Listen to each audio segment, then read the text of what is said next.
Well, good evening in the States, and it's a warm welcome to Ken Varga, who I'm sure many of you will know from his books and his speaking. Ken, how are you?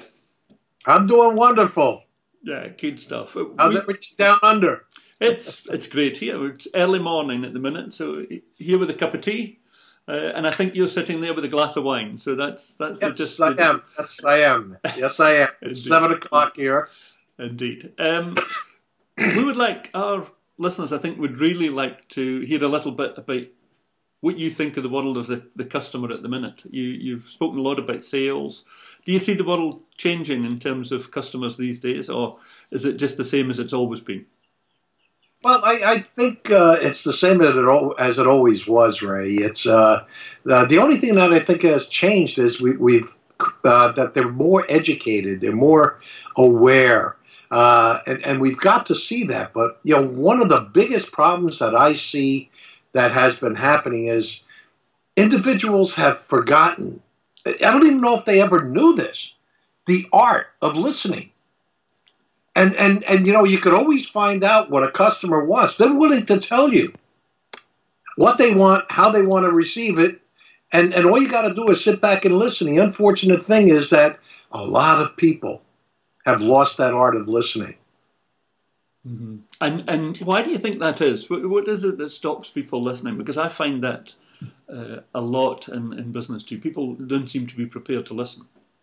I don't know if it's a stress factor or if it's just plain lacking of common sense, because it is a common sense thing. Mm-hmm. You know, my whole approach to creating 6 million customers was I wanted that once I got them as a customer, I treated them as a dear friend. So how would you treat a friend? That's how you would treat your customer. So I find individuals are just looking in their minds as a sale instead of a human being.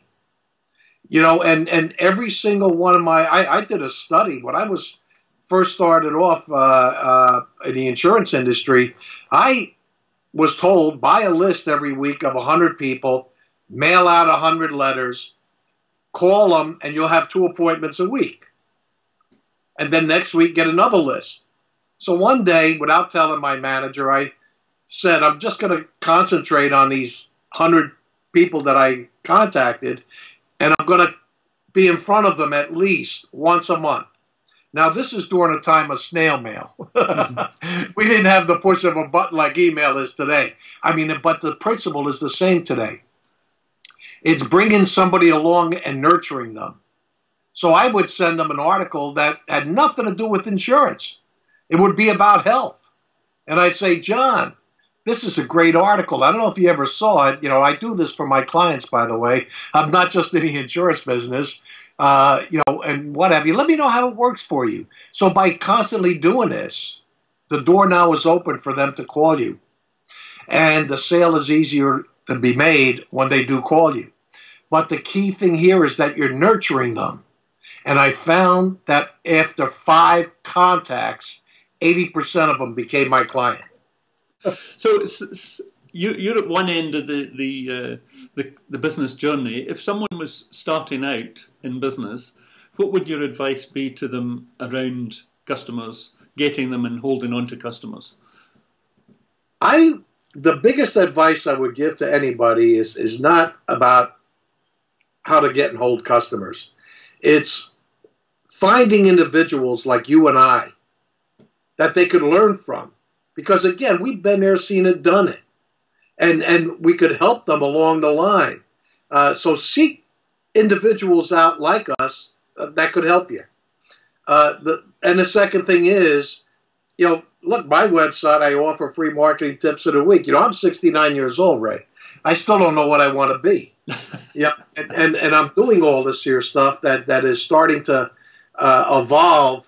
I mean, I'm getting emails that are starting to tell me how I can help individuals.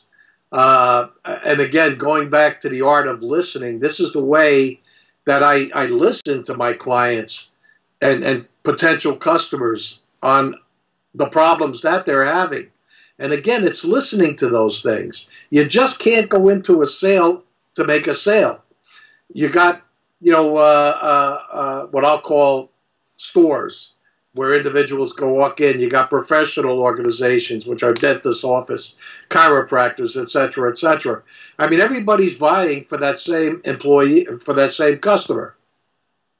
Your job, the listener's job rather, is to, number one, see how you can get to that customer before the competition does. And then do the things that are necessary to turn that prospect into a customer and go from there. Like, you know, when somebody orders my online book, How to Get Customers to Call, Buy, and Beg for More, I also have a report that's called Up the Loyalty Ladder.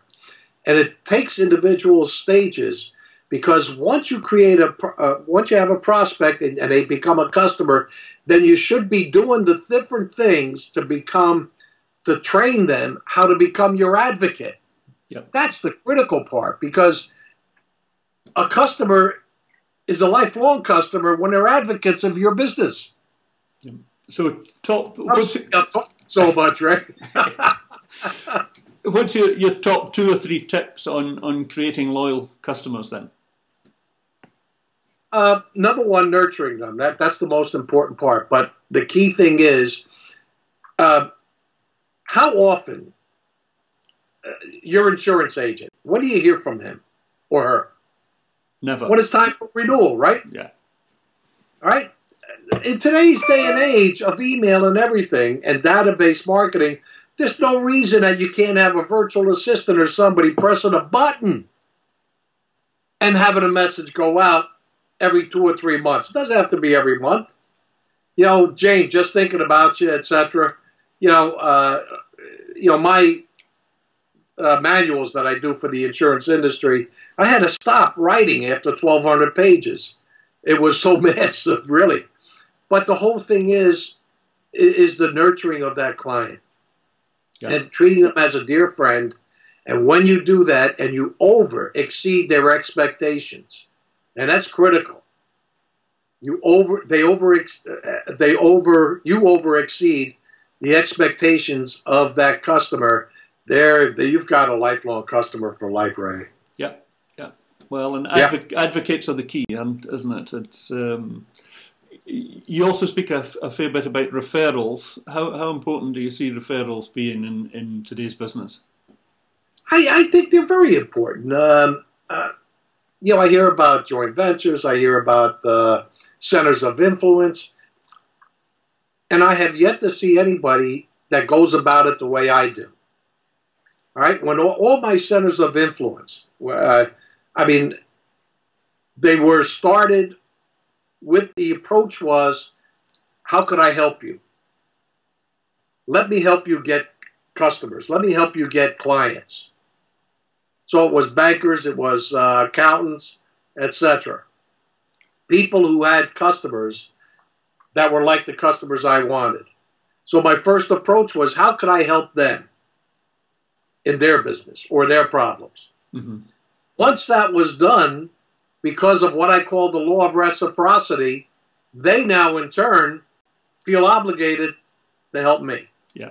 Yeah. And that's how it all turned around. So when you're helping individuals, right, they in turn are going to help you. Yeah. Great point.